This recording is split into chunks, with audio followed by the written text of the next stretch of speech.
पत्नी भी, बच्चे भी, कुटुंब भी, कबीला भी, नाते भी, रिश्ते भी सब मिलेंगे। अब पक्षी बनकर जन्मोगे तो भी सारे रिश्ते मिलना है आपको, तो भी माता पिता मिलना है, तो भी कुटुंब कबीला मिलना है, सब कुछ मिलना है। जलचर थलचर वायुचर बनकर जन्मोगे तो भी सब कुछ प्राप्त होना है आपको। हर योनि में, प्रत्येक 84 लाख योनियों में सब कुछ प्राप्त होगा आपको, पर पूरी 84 लाख योनियों में से केवल एक योनि ऐसी है, वो है मनुष्य की देह, मानव का शरीर।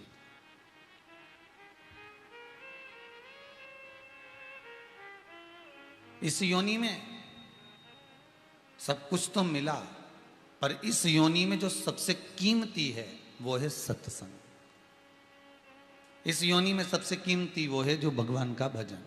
इस योनि में सबसे ज्यादा कीमती है भगवत स्मरण, भगवत नाम, भगवान की शरणागति, भगवान का स्मरण, भगवत नाम का जाप, भगवत कीर्तन, भगवत नाम में डूबना। ये केवल एक मानव की देह में ही प्राप्त होता है, इसके सिवा ये प्राप्त नहीं हो सकता। केवल एक मानव की देह में मिलेगा। अब किसी आपने पशु को कभी सत्संग करते देखा हो तो बता देना, कभी आपने पक्षी को सत्संग करते देखा हो तो बताना, कभी कोई जलचर को, थलचर को, वायुचर को, ये जितने जितने जीव है ना, इनको अगर आप सत्संग करते देखो तो जरूर बताना कि ये प्रवचन सुनने गए हैं, ये प्रवचन में जाकर आनंद ले रहे हैं। ये नहीं होता।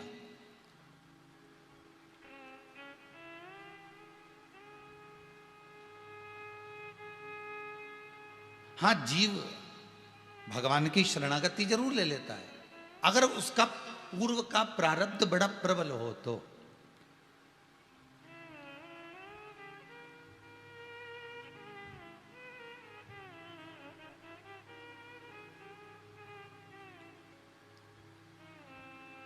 अगर उसका पूर्व का प्रारब्ध बड़ा प्रबल हो तो। अब केवल एक मानव है, केवल एक मनुष्य की देह है, केवल एक मानव का शरीर है, जो प्रथम भगति संतन कर संगा, दूसरी रति मम कथा प्रसंग का। शबरी अम्बा से मेरे राघव जी कह रहे हैं, मेरे राम जी कह रहे हैं कि माता सुनो शबरी, अगर आपने सत्संग किया होता, आपने कहीं प्रवचन सुना होता, कहीं आपने भगवत स्मरण किया होता, तो ये पक्का है कि आप ये सारी भ्रांतियों से दूर होकर शरणागति के पथ पर आकर बैठ जाते और मुझे पा लेते।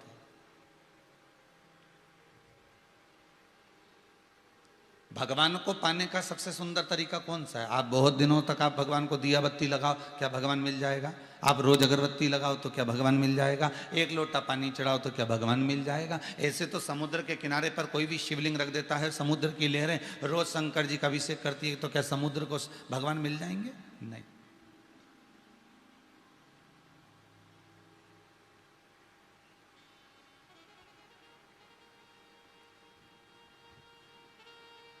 अब ऐसे तो एक वृक्ष के नीचे शिवलिंग रखा हुआ है, वृक्ष की पत्तियां आपरूप झड़ती हैं, पतझड़ में झड़ती हैं। अब वो झड़ती हुई पत्तियां शिवलिंग पर जाएगी तो क्या भगवान शंकर प्रकट हो जाएगा, प्रसन्न हो जाएगा कि मुझे रोज चढ़ा रहा है? नहीं।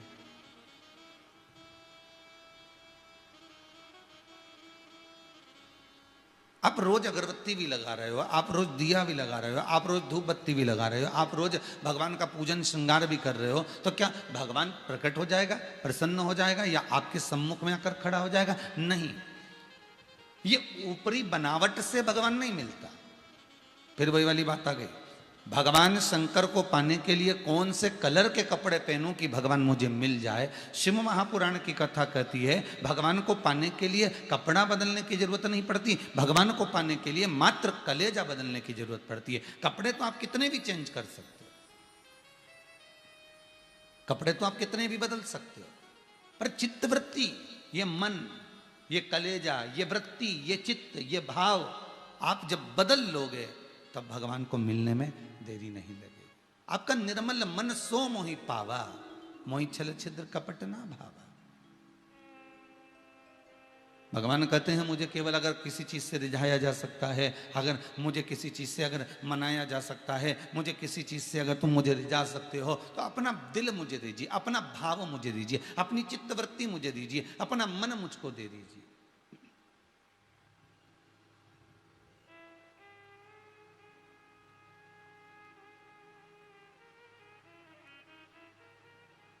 कोई तुमसे कह दे ये पानी है बाल्टी में, इसको चलनी में भरना है, भर लोगे? जितने आस्था चैनल पर कथा सुन रहे हो जरा दिल से तो बोलो। बाल्टी में पानी भरा हुआ है और कोई तुमसे कह दे कि इसको चलनी में भरना है, ये जो चलनी है आटे की, ये छानने वाली, ये गेहूं को छानने वाली, इस चलनी में ये पानी को भरना है, भरा जा सकता है? नहीं।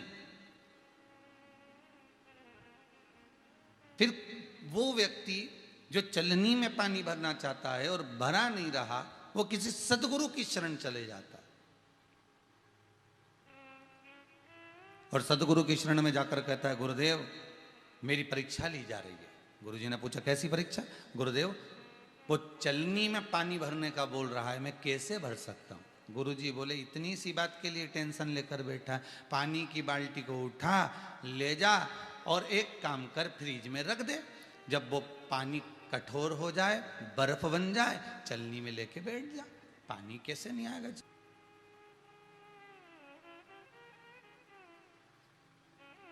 कई लोग कहते हैं भगवान को पाना असंभव है, कई लोग कहते हैं भगवान को प्राप्त करना असंभव है, कई लोग कहते हैं भगवान का मिलना असंभव है। पर यहाँ शिव महापुराण की कथा कहती है अगर निर्मल मन है, निर्मल चित्त है, निर्मल वृत्ति है, निर्मल भाव है, तो फिर तुम्हें भगवान को ढूंढने में देरी नहीं लगेगी, फिर सब संभव हो सकता है। फिर आपको कुछ ढूंढना नहीं पड़ेगा, फिर वो मिल जाएगा। बस महाराज काशी में ढूंढा तुम्हें, उज्जैनी में पाया है। काशी में ढूंढा तुम्हें, उज्जैनी में पाया है। ओंकारेश्वर की नर्मदा में भोले बाबा का ठिकाना है। दुनिया वाले क्या जाने मेरा रिश्ता पुराना है। ये संबंध हम उसको संपूर्ण जगत में, संपूर्ण विश्व में, संपूर्ण जगह पर ढूंढने का प्रयास कर रहे हैं, पर अपने भीतर खोज नहीं पा रहे। जिस दिन हमारी चित्त वृत्ति, जिस दिन हमारा मन, जिस दिन हमारी वृत्ति एक एकाग्र चित्त में परमात्मा की होगी, उस दिन भगवान हमारे पास में होगा। उस दिन मेरा देव अधिदेव महादेव तुम्हारे सामने होगा।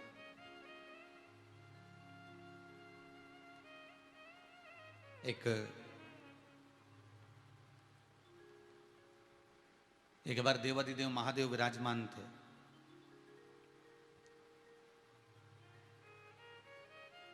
और भृंगी भगवान शिव का गण, भृंगी भगवान शंकर का गण। आज भोलेनाथ जी से कहकर जा रहा है गुरुदेव बाबा मैं किसी कार्यवश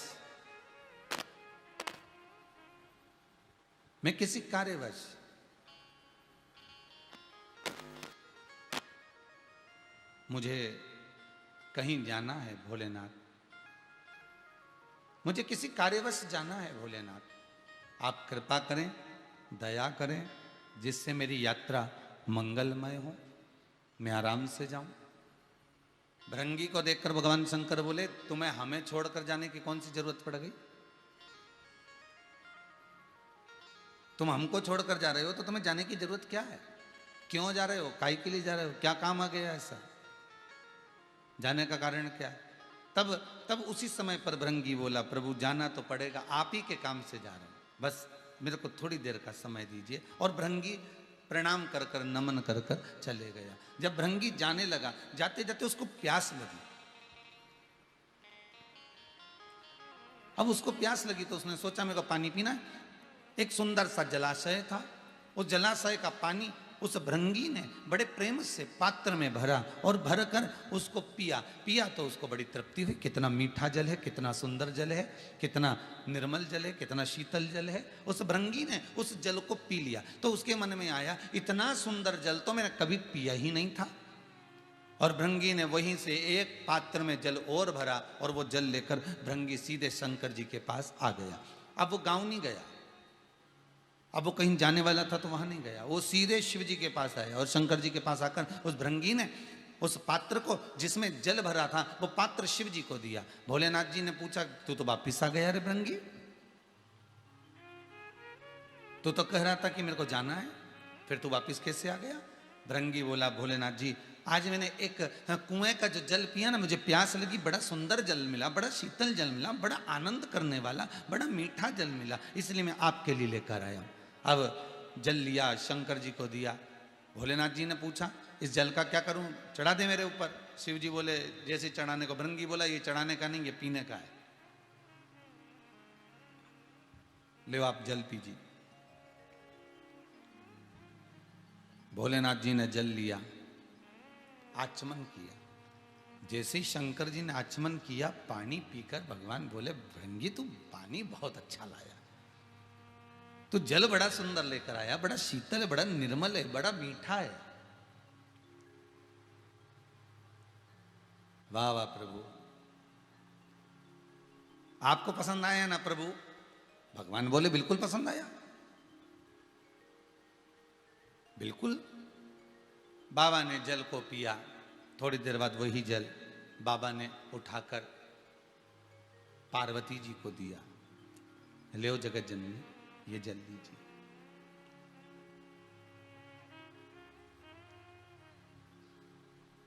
जगत जननी ने वो जल लिया, पिया।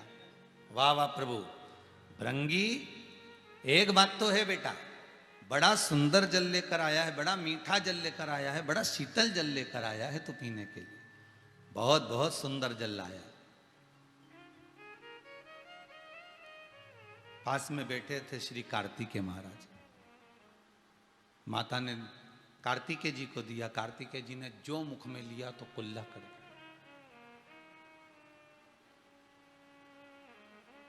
कार्तिकेय जी मुख में जैसे ही जल लिए उन्होंने कुल्ला कर दिया, जल को थूक दिया, बाहर कुल्ला करा और चिल्ला कर आकर बोले, मां पिताजी जल कैसा लगा आपको?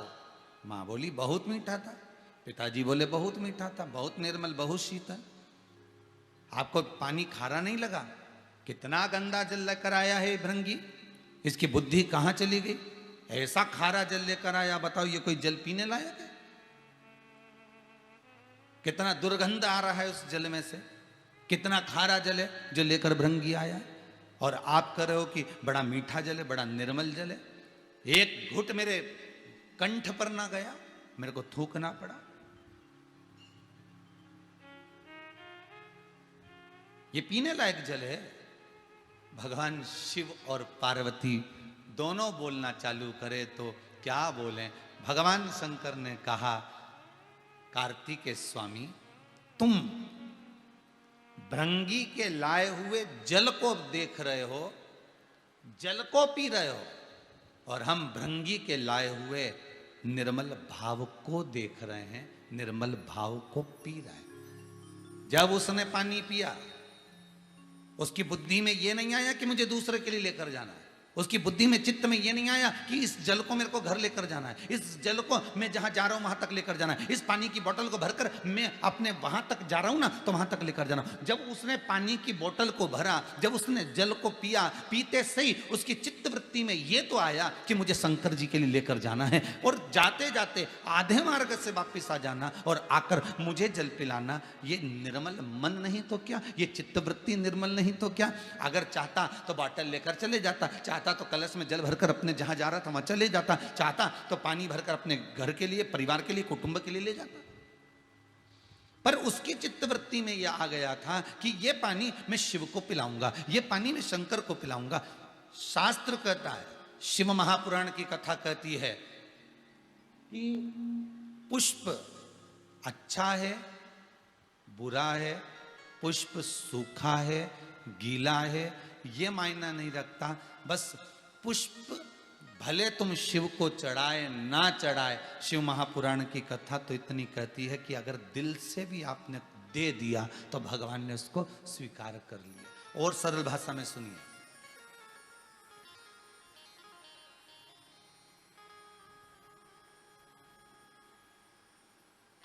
बहुत सरल भाषा में और सुनिएगा। भगवान विष्णु के दो द्वारपाल हैं, जय और विजय।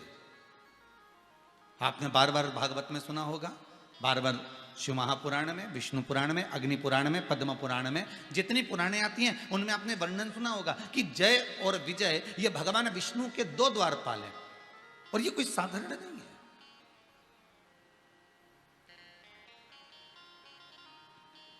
फिर वही बात आ गई, जिसको जनता चुनती है वो संसद में बैठता है, और जिसको मेरा देव अधिदेव महादेव चुनता है वो सत्संग में बैठता है। आप संपूर्ण इतने बड़े विश्व में, इतनी बड़ी पृथ्वी पर, इतनी बड़ी भूमि पर सबके घर में टीवी है, सबके घर में मोबाइल है, सबके घर में जहां तहां आप देखो, सबके घर में इतनी पब्लिक निवास कर रही है, इतने लोग रह रहे हैं पूरे शहर में, पूरे गांव में, पूरे नगर में, पूरे क्षेत्र में। पर आप ही क्यों रिमोट हाथ में लेकर आस्था चैनल को देख रहे हो? आप ही क्यों मोबाइल में अगर कथा श्रवण कर रहे हो, शिव महापुराण की इस गुरु महिमा को सुन रहे हो? आप ही क्यों? परिवार में 10 लोग हैं, 10 ही क्या कथा सुन रहे होंगे? नहीं। परिवार में 15 लोग हैं, क्या 15 ही कथा सुन रहे होंगे? नहीं। परिवार में 50 लोग हैं, क्या 50 कथा सुन रहे होंगे? नहीं। कोई 1 2 3 4 या 5 6 लोग, इससे ज्यादा नहीं। इससे ज्यादा कौन सुनेगा? 5 6 लोग सुन लिए, काम धंधा भी देखना है, ये भी देखना है, तो हो सकता है 8 लोग सुन ले, 7 लोग सुन ले, 5 लोग सुन ले, 4 लोग सुन ले, तो क्या सब कथा सुनेंगे? नहीं। अर्थात पूरे बगीचे में जो फूल सुंदर होता है भगवान के लिए वही तोड़ा जाता है, वही तोड़ा जाता है। अभी हमारे ये सौरभ जी कुशवाहा यहाँ आते हैं रोज पूजन के लिए, अभिषेक के लिए, तो इनका जो गार्डन है मोर गार्डन, तो वो गार्डन में से फूल अगर लेकर आते होंगे ना, तो वो चुन कर लाते होंगे कि भाई ये पुष्प शिव को चढ़ने वाला है, ये पुष्प भगवान को हम दे सकते हैं, ये माला हम भगवान को प्रदान कर सकते हैं, ये दुर्वा हम भगवान को दे सकते हैं। कितनी सारी दुर्वा लगी रहती है, पर आप क्या पूरी दुर्वा उखाड़ के गणेश जी को दे देते हो? नहीं। जो दुर्वा अच्छी होगी, जो दुर्वा श्रेष्ठ होगी, उसको चुना जाता है, उसको निकाला जाता है, फिर उसकी गांठ बनाकर भगवान को समर्पित करा जाता है। बहुत सारी दुर्वा लगी, पर जो अच्छी आपको लगेगी आप वो भगवान को देना चाहोगे। उसी तरह संपूर्ण विश्व में से, संपूर्ण ब्रह्मांड में करोड़ों की आबादी वाले इस भारत की भूमि में, देश और विदेश में करोड़ों लोग निवास करते हैं, पर उसमें से कुछ लोग ऐसे होते हैं जिनको भगवान अपनी ओर झुका लेता है, जिनको भगवान अपनी ओर लेकर जाता है। इन सब में से छांट कर परमात्मा अपनी ओर उसको आसक्त करता है। भगवान कहता है कि तुम मेरी इस पावन कथा का रसस्वादन करो और संपूर्ण विश्व का कल्याण करो। आप सुनोगे तो ना जाने कितने और तरेंगे, कितने और सुनेंगे। भगवान ग्रहण कर रहा है, भगवान प्राप्त कर रहा है। आप जितना श्रवण करेंगे, आप जितना सुनेंगे, जितना पाएंगे, भगवान ने आपको चुनकर रखा है। ध्यान देना, कभी अहंकार मत करना। अगर आप कुछ दान करते हो ना, तो अहंकार मत करना कि मैं देखो इतना दान करता हूं। आप कोई पुण्य करते हो ना, तो अहंकार मत करना कि मैं इतना पुण्य करता हूं। आप अगर भजन करते हो तो अहंकार मत करना कि मैं इतना भजन करता हूं। आप अगर सत्संग करते हो तो इतना अभिमान ना करिएगा कि मैं सत्संग करता हूं, या मैं कथा करा रहा हूं, या मैं कथा कर रहा हूं। तो ये अभिमान नहीं आना चाहिए। भगवान ने आपको चुना क्यों?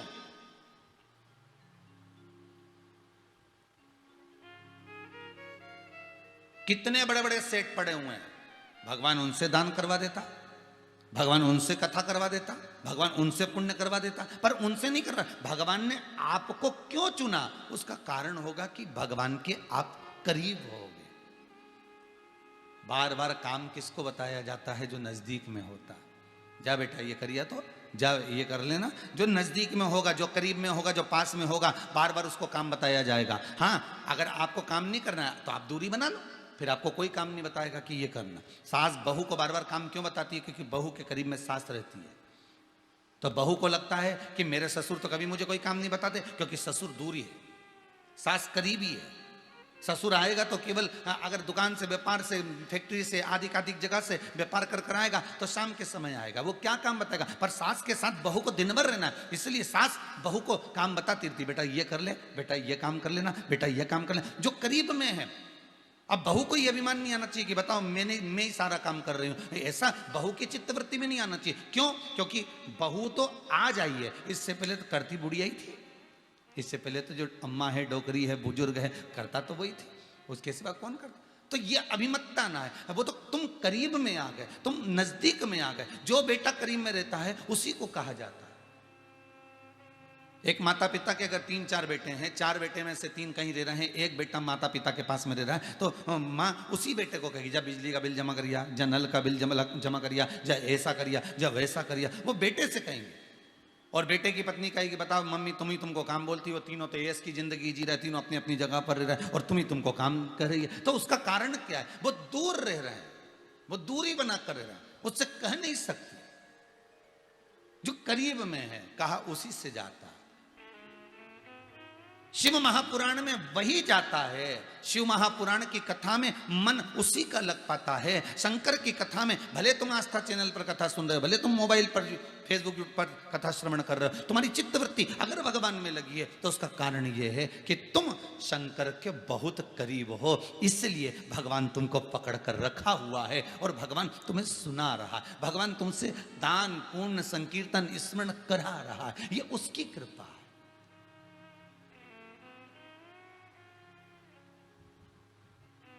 ये उसकी दया। अब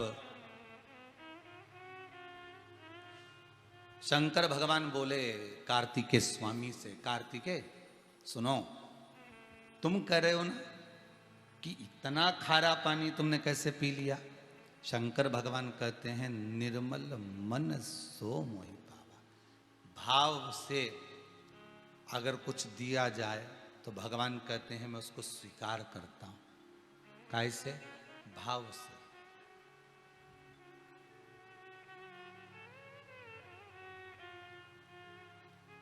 धतूरा देखा है आप लोगों ने? जितने टीवी पर कथा सुन रहे, धतूरा जिसमें कांटे कांटे होते हैं, गोल धतूरा।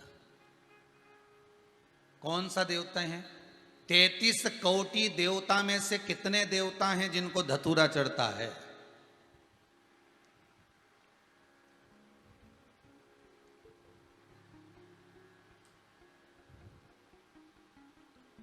33 कोटि देवता में से कितने देवता हैं जिनको आंकड़े का फूल चढ़ता है? वो सफेद कौवे का, आंकड़े का फूल। जिस पुष्प को तोड़ने पर, जिसकी पत्ती को तोड़ने पर जहर निकलता है, जरा सा आंखों में लग जाए तो लोग अंधे हो जाएं। वो आंकड़े का पुष्प को तोड़ना सरल होता है? जरा सा उसका दूध अगर आंखों में लग जाए तो लोग अंधे हो जाते हैं, इतना जहर रहता है। उस आंकड़े की पत्ती को अगर तोड़ा जाए, उसका जरा सा दूध, जरा सा जल उसका नेत्रों में लग गया तो व्यक्ति अंधा हो गया। अब कितना विष होगा उसके अंतर्गत देखिएगा जरा। जरा सा फूल तोड़ा, हाथ चिपचिपा हो जाता विष के कारण। उस आंकड़े के फूल में, उस सफेद आंकड़े के पुष्प में इतना जहर होता है। वो धतूरे में कितने कांटे होते हैं, उसको तोड़ा जाए उसमें भी जहर होता है, उसमें भी जहर है। अब जरा विचार करिए, 33 कोटि देवता को उठाकर देखिए।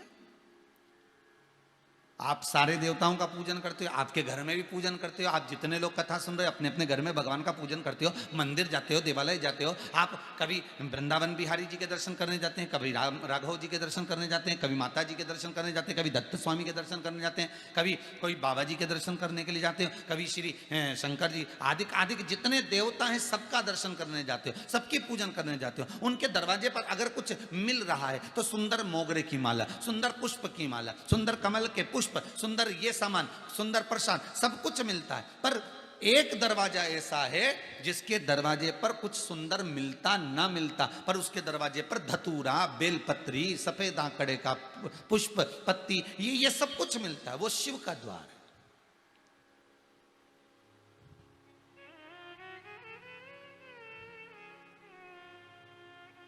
वो शंकर का द्वार।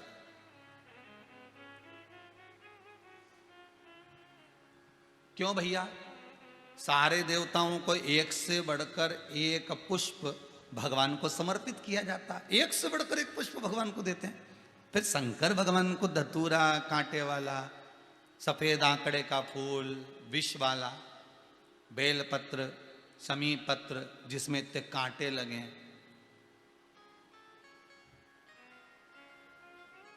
फिर भगवान शिव को ये क्यों?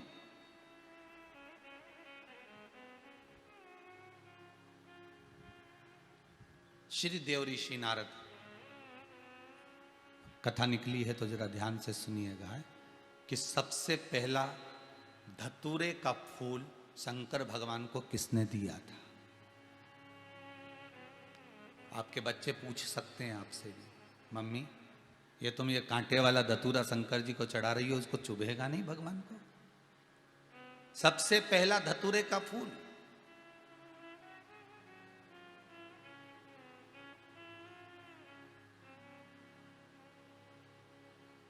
भगवान शिव को किसने दिया था? देव ऋषि नारद भ्रमण कर रहे थे। भ्रमण करते करते देव ऋषि नारद के मित्र श्री तुमरुका स्वामी मिल गए। ये वही तुमरुका जी हैं जो भगवान शंकर की भक्ति में दिन रात लगे रहते हैं। एक क्षण के लिए जिनके मुख से शिव महापुराण की कथा कभी छूटती नहीं है।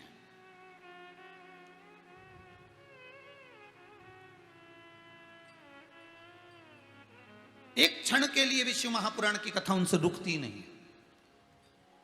इस व्यासपीठ से भले एक जजमान की कथा पूरी होती है, 2-3 दिन का गैप हो जाता है, 4 दिन का गैप हो जाता है, 8 दिन का गैप हो जाता है, फिर अगली कथा प्रारंभ हो जाती है, फिर कोई जजमान तैयार होता है, फिर कोई कथा हो जाती है। पर तुमरुका जी जब एक लगन से कथा का स्मरण करते हैं तो शिव महापुराण की कथा कहती है कि तुमरुका जी की जो कथा प्रारंभ हुई है वो कथा आज तक बंद नहीं हुई। आज तक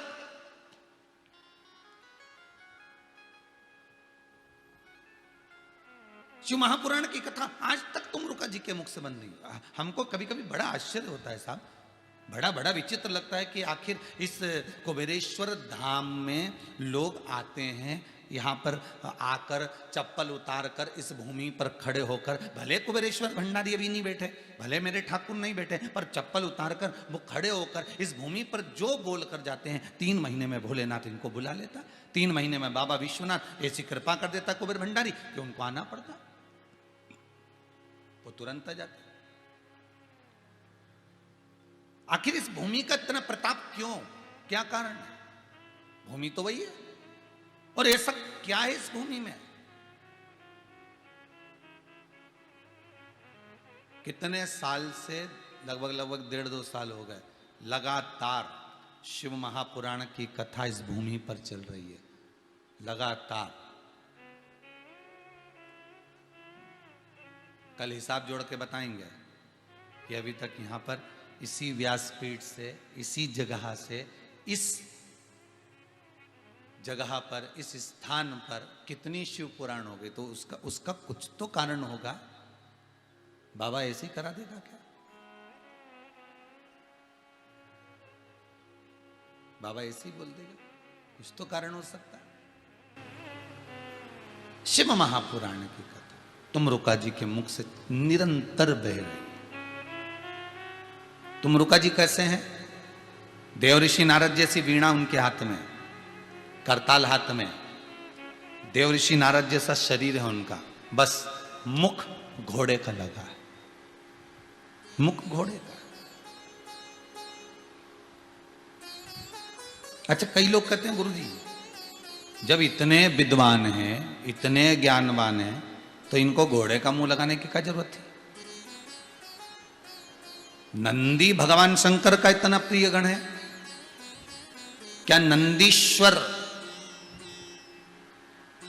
जब ये ब्राह्मण के घर में एक छोटा सा बच्चा जन्मा था, नंदी का जब जन्म हुआ था, बड़ा सुंदर नंदीश्वर था, इतने सुंदर बालक थे, शंकर जी का अंश है, शिव का एक स्वरूप। एक ब्राह्मण अपने वंश को बढ़ाने के लिए शंकर जी की आराधना कर कर कहता है, भोलेनाथ मेरे घर में संतान हो। तो शिव जी ने पूछ लिया कैसी संतान हो? तो वो कहता है आपके जैसा, आप स्वतः मेरे यहां जन्मे। जो शंकर स्वयं भूमि में से प्रकट हो रहा है, पृथ्वी में से प्रकट हो रहा है और उस ब्राह्मण के घर में जा रहा है,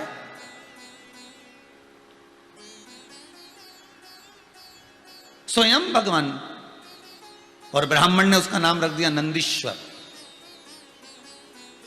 नंदीश्वर उसका नाम रखा, और नंदीश्वर नाम रख भी दिया, और नंदीश्वर नाम रखने के बाद वो आनंद पा गया, शिव जी की भक्ति में डूबा रहा, डूबा रहा और डूबा रहा। इतनी भक्ति भगवान शंकर की करी, इतनी भक्ति करी, अल्पायु होने के बाद भी भगवान की भक्ति में लगा रहा, तो पूर्ण आयु भी मिल गई और शिव की भक्ति में रमा रहा। और समय एक ऐसा आया कि वो भगवान शंकर का इतना प्रिय हो गया कि शंकर भगवान के पास, शिव जी के पास पहुंचा। शंकर जी ने कहा मांग तुझे क्या चाहिए? नंदीश्वर कहता है ऐसी कृपा कर दो, अगर मैं सुंदर रहूंगा तो लोग मुझ पर आसक्त रहेंगे,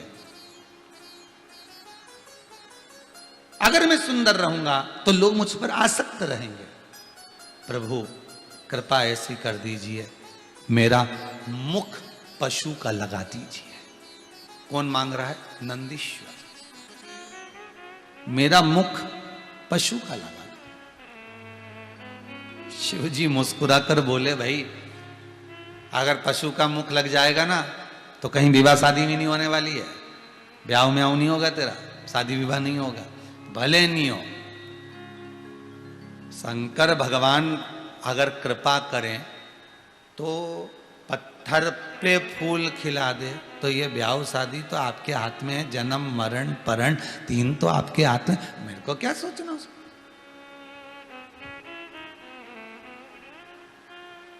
तीन तो आपके हाथ में, ठीक है। शिव जी बाग हे ओगड़ी, हे भोलेनाथ त्रिकालदर्शी कृपा करिए,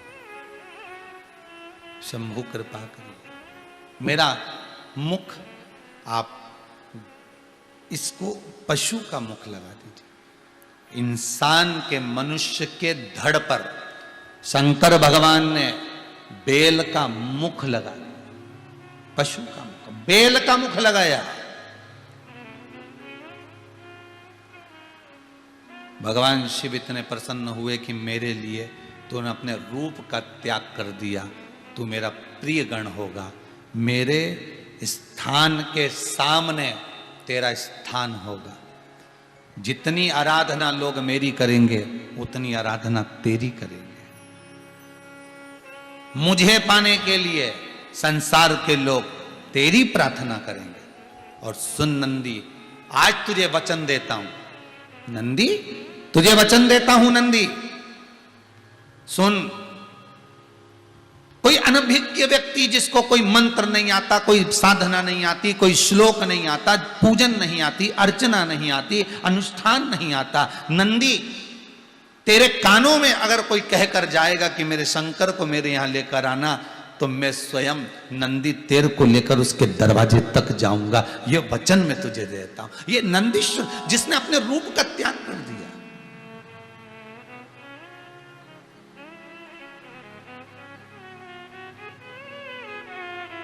जिसने अपने रूप को त्याग दिया। महाराज, जो अपने रूप का भी त्याग कर सकता है भगवान के लिए, भगवान उसके लिए क्या ना कर सकता, क्या ना। ले ये भृंगी लाया है, कोई साधारण है क्या?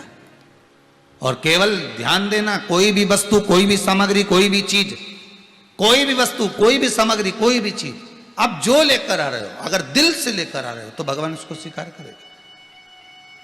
आप दिखावे के लिए ला रहे हो तो भगवान उसको स्वीकार नहीं कर सकते। भगवान कह रहे हैं ये जो पानी लेकर आया है ना, ये खारा है। कार्तिकेय जी कह रहे हैं आप खारा पानी पी गए, आप दुर्गंध युक्त पानी पी गए, आपने बोला क्यों नहीं? भगवान बोले पिलाने वाले का दिल देखा जा रहा है, भाव देखा जा रहा है, जो पिला रहा है।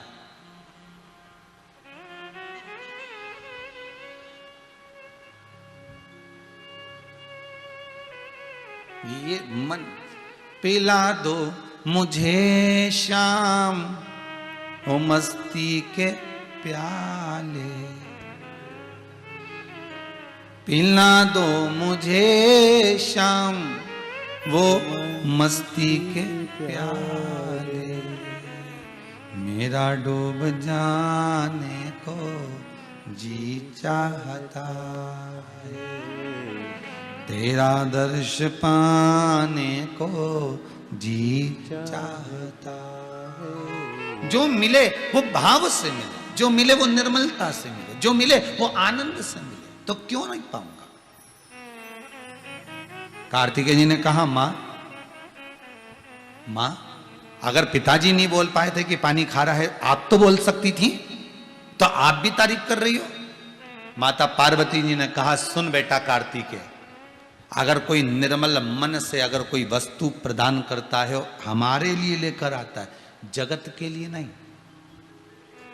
हमारे लिए। बहुत ध्यान देना, बाजार से सब्जी खरीद कर लाओ ना, तो भी तुम्हारे भीतर भाव होना चाहिए कि आज भिंडी में लेकर जा रही हूं, आज गिलकी लेकर जा रही हूं, आज आलू लेकर जा रही हूं, मेरे को भगवान का भोग लगाना है। आज एकादशी है, कल जितने लोगों ने भी आलू खरीदा होगा, साबूदाना खरीदा होगा, भगर खरीदा होगा, चिप्स खरीदी होगी, जो भी कुछ खरीदा होगा वो ये सोच के खरीदा होगा कि मेरी पत्नी का व्रत है, मेरा व्रत है, एकादशी का व्रत है, तो मेरे को ये चीज खरीद के लाना है, मुझे ये सामान लाना है। पत्नी भी फोन लगाकर बोल रही कल एकादशी है, ये सामान लिया ना, कल एकादशी है, थोड़ा साबूदाना लिया ना, थोड़ा मूंगफली का दाना, सिंगदाना लेकर आना। पत्नी भी फोन लगाकर बोल रही।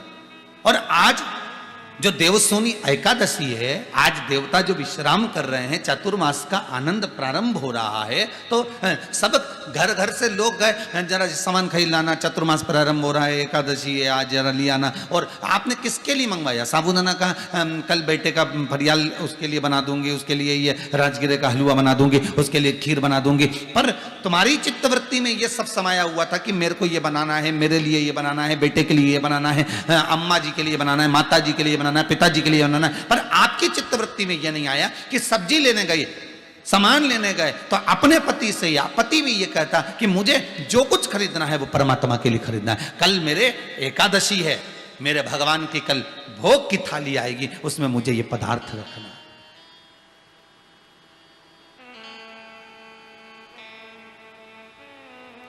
पार्वती जी कर रही हैं संसारवासियों में और भृंगी में यही अंतर है। भृंगी पानी लेकर आ रहा है तो हमारे लिए, संसार वाले पानी लेकर आते हैं तो खुद के लिए, खुद के लिए। भृंगी कुछ लेकर आ रहा है तो हमारे लिए, और संसार वाले कुछ लेकर आते हैं तो स्वयं के लिए, स्वयं के लिए। ये श्रेष्ठता में इसमें कोई सुख का भान नहीं है हमारा। शिव जी कह रहे हैं जो वो जल लाया मैं खारा था, इतना खारा पानी मैं पी नहीं सकता था, पर मैंने उस जल को पिया।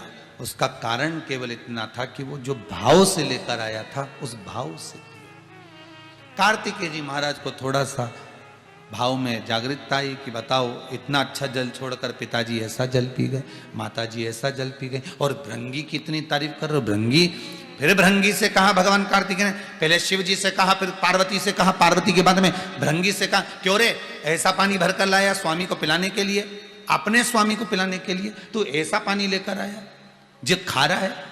भृंगी ने कहा मुझे तो खारा नहीं लगा। जो भृंगी ने पानी को पिया, पीते से कहा हाँ नाथ ये खारा है, आप कैसे पी गए? भगवान शिव कहते हैं भृंगी, जब तू उस सरोवर में से पानी पी रहा था तो तेरे मन में ये आ गया था कि ये जल मैं शिव को दूंगा, इसलिए मैंने उस जल को निर्मल कर दिया था। अब ये जल संसार वासियों के सामने आया तो उनको खारा लगा। ये संपूर्ण संसार विश्व किसको बुरा लगता है? किसको बुरा लगता है? तो कहा बुरा उसको लगता है जो इससे निकलना नहीं जानता। एक परसों के दिन एक बात कही थी, आपको ध्यान में होगा, 2 दिन पहले एक बात कही थी कि पानी में व्यक्ति गिरता है और मरता है। कौन मरता है? जो पानी में तैरना नहीं जानता, वही मरता। जो तैरना जानता है वो मरता नहीं है, वो मर नहीं सकता।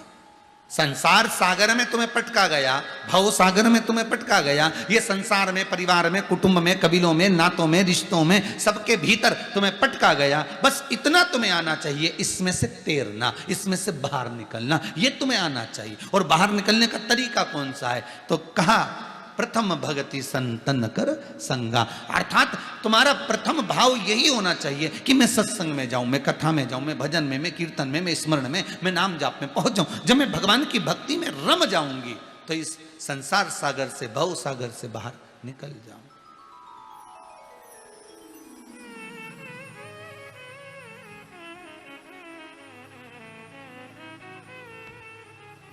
फिर वो किस रूप में मिलेगा, कैसे मिलेगा, ये वही जानता है, उसका रूप भी वही जानता है। कैलाशी बन के अविनाशी बन के चले आना, भोले जी चले आना। कैलाशी बन के अविनाशी बन के चले आना, भोले जी चले आना।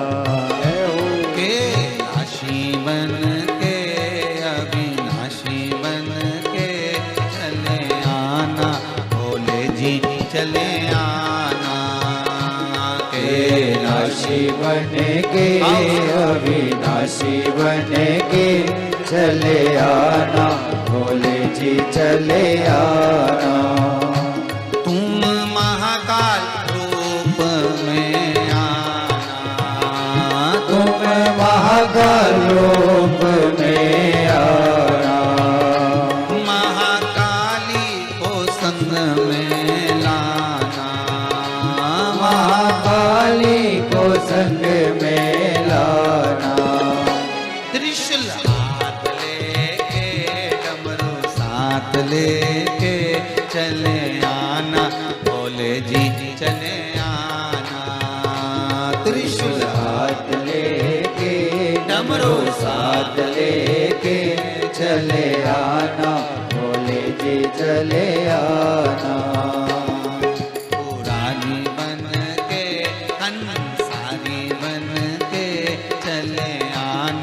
भोले जी चले आना। त्रिपुरारी बन के, कंसारी बन के चले आना, भोले जी चले आना। हर भोले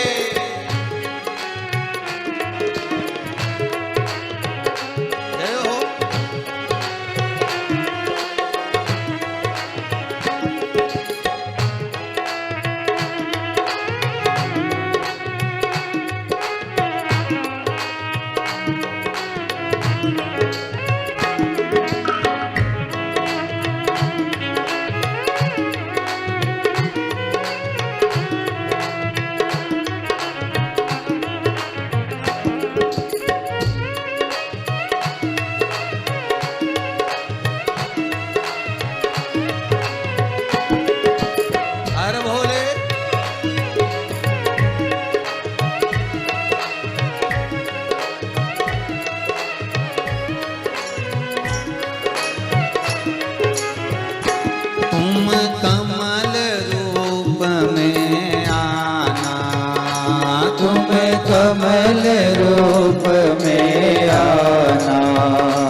संग में लाना, माँ कमला को संग में लाना, माँ कमला को संग में लाना, डमरू हाथ लेके चक्कर साथ लेके चले आना, भोले जी चले आना, डमरू हाथ लेके अमर हाथ लेके चले आना, भोले जी चले आना, त्रिपुरारी बन के कंसारी बन के चले आना, भोले जी चले आना, त्रिपुरारी बन के कंसारी बन के चले आना, भोले जी चले आना, जय हो।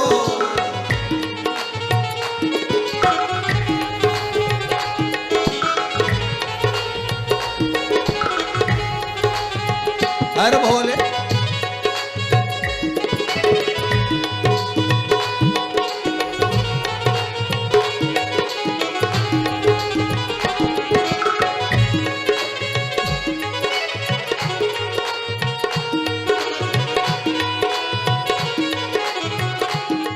बड़े भाव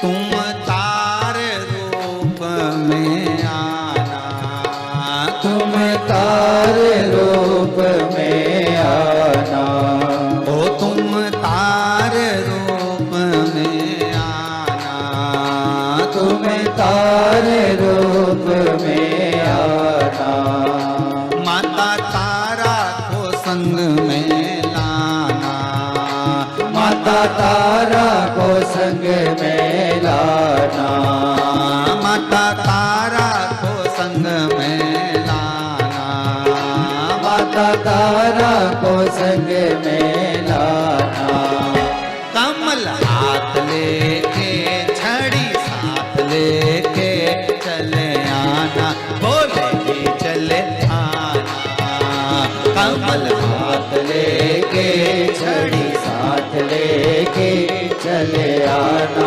भोले जी चले आना, त्रिपुरारी बन के कंसारी बन के चले आना, भोले जी चले आना, त्रिपुरारी बन के कंसारी बन के चले आना, भोले जी चले आना, कैलाशी बन के अविनाशी बन के चले आना, भोले जी चले आना, कैलाशी बन के अविनाशी बन के चले आना, भोले जी चले आना, शंभो त्रिकालदर्शी कैलाशी है अविनाशी है शंकर, बस इतनी कृपा मेरा शिव करे, निर्मल मन मेरा भगवान देखता है। आपके वस्त्र आभूषण रतन माणिक मोती सोना चांदी ये सब परमात्मा नहीं देखेगा, आपका दिल देखेगा।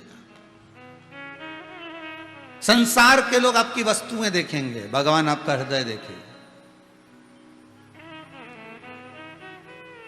तुमरुका जी बड़ी सुंदर कथा है महाराज जी। सबसे पहला धतूरे का फूल किसने शिव जी को दिया था? बहुत ध्यान दीजिएगा जरा। बच्चे पूछ सकते हैं आपसे, बच्चे पूछने को तो कुछ भी पूछ सकते हैं, बच्चे तो बहुत प्रश्न करते हैं। बच्चों का क्या है? एक बच्चा अपनी दादी की गोद में जाकर बैठ गया और दादी से बोला, ओ दादी, ओ दादी। दादी बोली, हाँ रे बोल। दादी एक बार टे बोल ना, टे। दादी बोली ये क्या होता टे? नहीं दादी तू पहले ऐसा बोल टे। दादी बोली मैं काय को बोलूं, पहले बता ये टे क्यों बोलवा रहा है? दादी तू बोल तो सही, एक बार मुंह से बोले सट्टे। दादी बोली मैं नहीं बोलूं, पहले बता क्यों बोलवा रहा है? दादी पहले बोल। दादी ने पर्स खोला, 5 रुपए निकाल के दिया, ले कुरकुरा खा लेना। अब बता कि मुझसे टे क्यों बोलवा रहा है? अरे दादी रात को मम्मी पापा पलंग पर बैठ के बात कर रहे थे, जब बुढ़िया टे बोल जाएगी तो सारी जायदाद अपनी हो जाएगी, इसलिए तू टे बोल दे। दादी तू टे बोल। अब दादी टे बोले नहीं और ये पूछो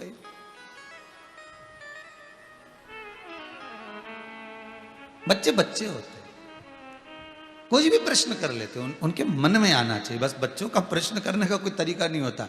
एक वो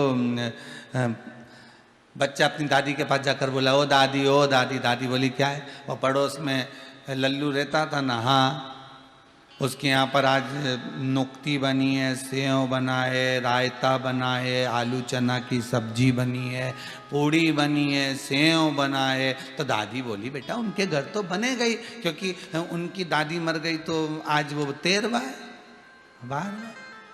इतने में बच्चा दादी का गाल पकड़ के बोला अपने यहाँ कब बनेगा? दादी ने एक दिया धर के, दादी एक दी धर के। दादी क्या मुझे निपटाने का प्लानिंग कर रहा है? बच्चे बड़े विचित्र होते और बड़े विचित्र प्रश्न भी करते रहते,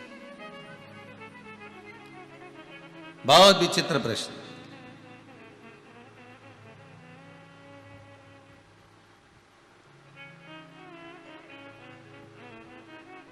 इनके प्रश्नों का कोई वो नहीं रहता, बहुत बहुत विचित्र प्रश्न। अब तुम रुका बाबा देव ऋषि नारद को मिले। नारद जी ने पूछा कहां जा रहे हो महाराज जी?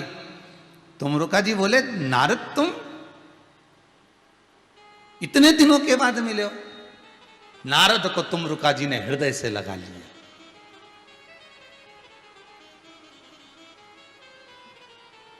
तुम रुका जी शिव के भक्त हैं, नारद जी जम के बोलो नारायण के भक्त हैं, श्रीमन नारायण। तुम रुका जी हमेशा मुख से श्री शिवाय नमस्तुभ्यम, श्री शिवाय नमस्तुभ्यम, श्री शिवाय नमस्तुभ्यम, श्री शिवाय नमस्तुभ्यम, श्री शिवाय नमस्तुभ्यम, श्री शिवाय नमस्तुभ्यम। निरंतर मुख से भगवान शंकर का गुणगान करते हुए अभी कथा में कहा था केवल तुम रुका जी एक ऐसे हैं जिनके मुख से शिव महापुराण की कथा कभी बंद ही नहीं होती, वो जहां जाते कथा चालू होती। और केवल तुम रुका जी नहीं,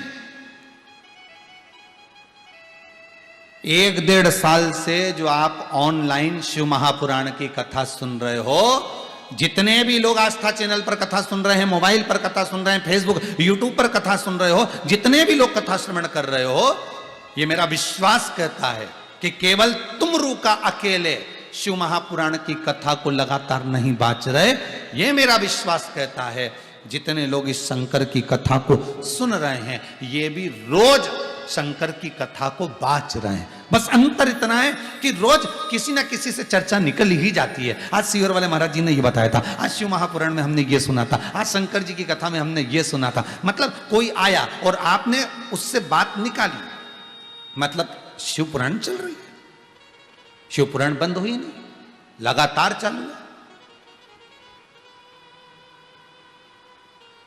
शादी में गए, 2-4 लोग बैठ गए तो बात निकल गई, अरे ऐसा मत करो, ये तुम गलत कर रही हो। किसने बताया? हमने वो सीहोर वाले महाराज के मुंह से सुना था और शिव पुराण में सुना था। अच्छा तुम भी सुनती हो? हाँ हम भी सुनते हैं। अब शिव पुराण चालू हो गए, उन्होंने ये भी बताया था, उन्हें वो थोड़ी सी देर 1 मिनट की भी शिव पुराण की चर्चा अगर आपके मुख पर आ रही है तो समझ लेना कि जैसे तुम रुका जी जीवन पर्यंत शंकर की कथा बाचते रहे, आप भी रोज बाच, आप भी तुम रुका जी से कम नहीं हो, आप भी शंकर के गण से कम नहीं हो, आप शंकर के प्रीता से कम नहीं हो। आपके मुख से शिव कथा निकल रही, भले एक क्षण की निकले।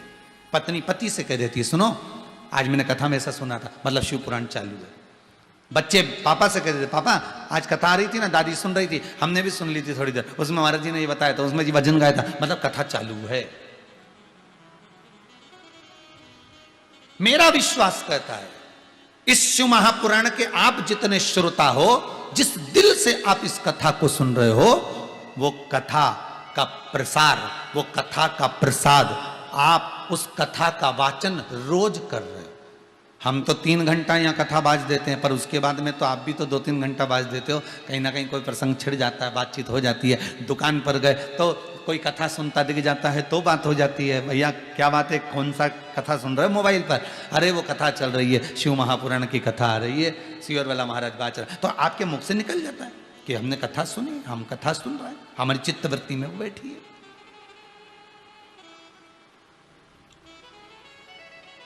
निरंतर चल रही है। सारी पुराण उठाकर देखना, किसी पुराण में ये नहीं मिलेगा कि निरंतर चल रही है। केवल एक शिव महापुराण की कथा, दूसरी है रामचरितमानस, जो निरंतर चल रही है और निरंतर चलती जा रही है। चित्त वृत्ति मन आनंद में चल रही है, रुकी नहीं है, चल रही। अब देवऋषि नारद ने तुम रुका जी को गले से लगाया, मित्र मिले, धन की मित्रता नहीं होना चाहिए, मित्रता दिल की होना चाहिए, दिल की मित्रता।